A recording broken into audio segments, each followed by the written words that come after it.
Hello, guys. Welcome back to the Total NASL TV.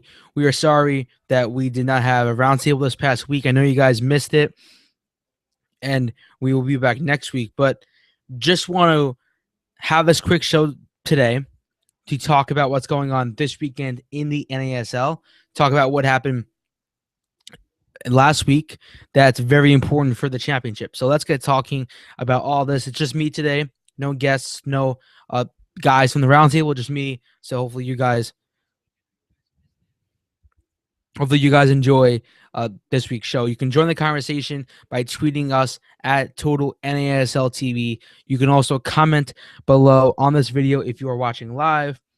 And that is it. So share your opinion with the comments below at the end of the video as well. So let's get into talking about what's going on with the championship.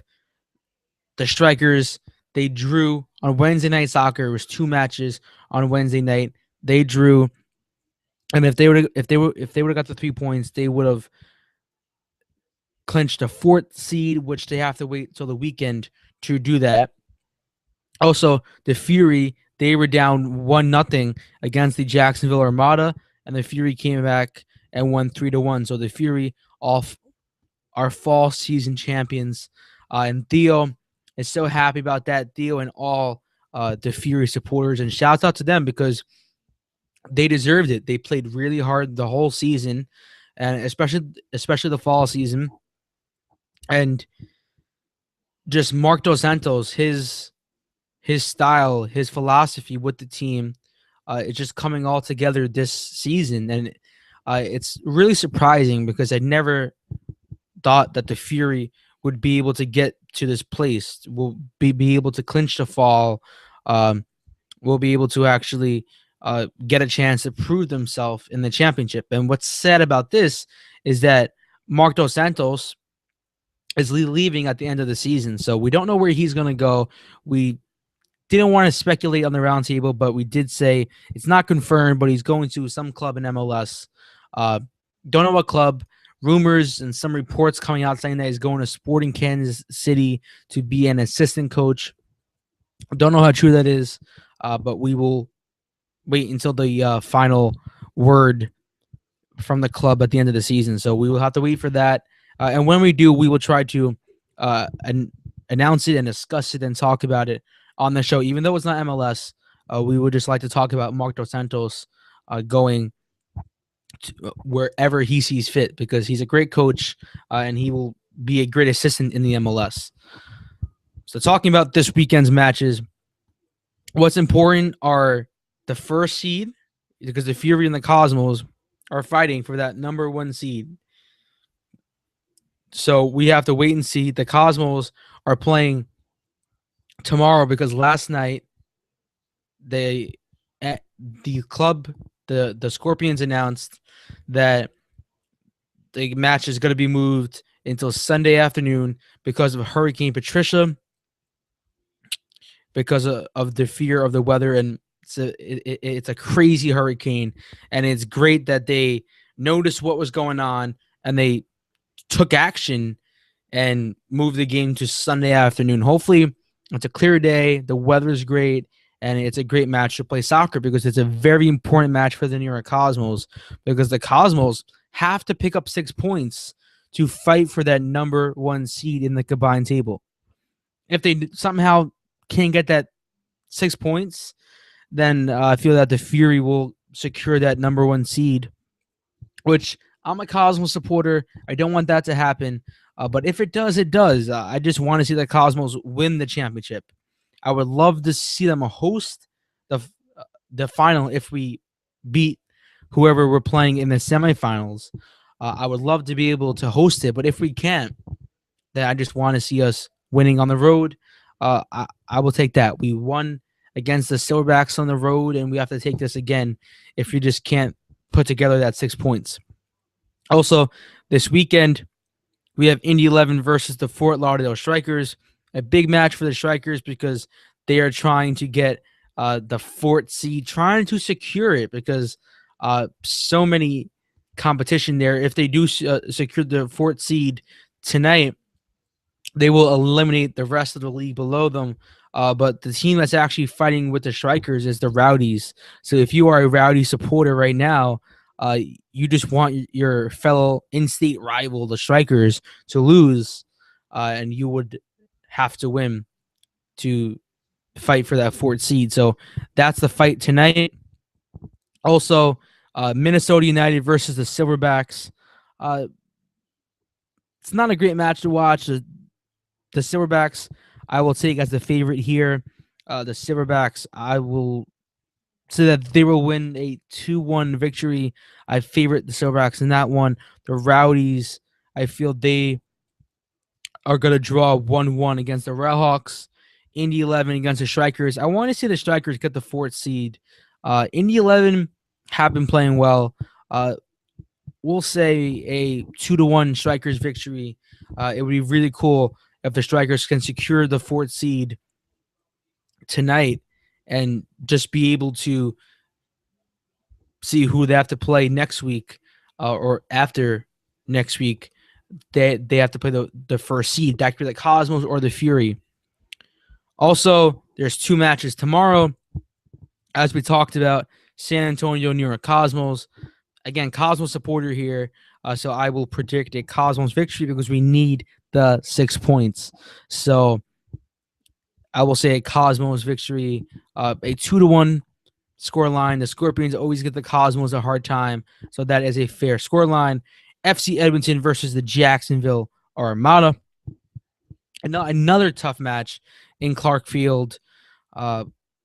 Conditions could be really windy here.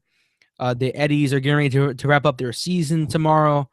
I just feel that this is going to end in a draw. They're really just both playing for jobs, really.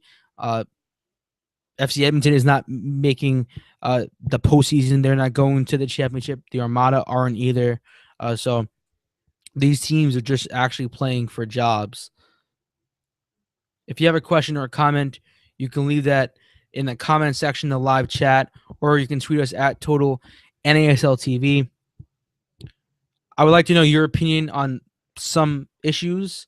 Also, before we get into that, you can fill out the survey that we have going on our Twitter account at Total NASL TV on Twitter. Check that out. We have a survey to actually see what you guys would like to see on this channel in the future, maybe next season. What do you like? What don't you like? So make sure you fill it out. We would like to hear from you guys. We're going to have a sort of a discussion here.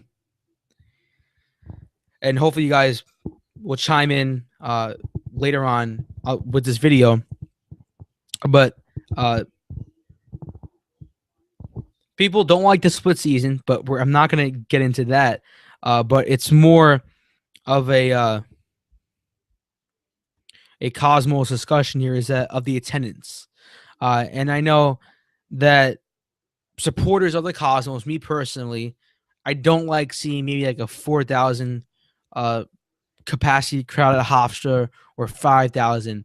But personally, no matter who the Cosmos are playing that week, the other team supporters, they always bash on the Cosmos. Not the players, but just the organization as a whole, and say, well, you drew 4,000 people, or you drew 5,000 or 6,000, or however many people are there. They should try to hate on the Cosmos.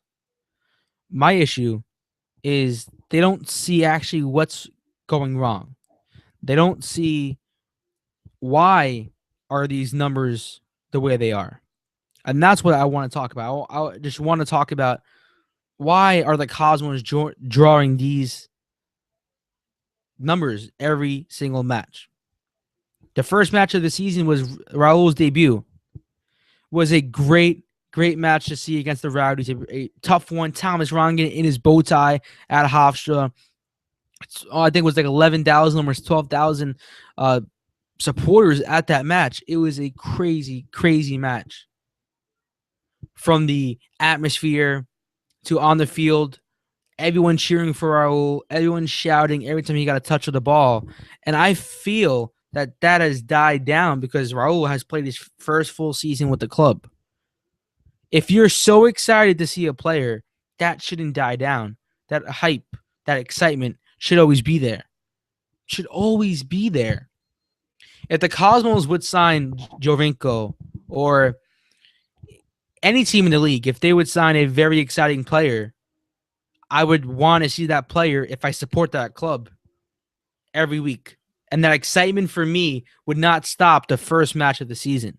But for the Cosmos, for some reason, they drew different supporters that liked Raul, just Raul, and they drew them just for that one match. Maybe they came back, I don't know, but that big crowd was there for his home debut.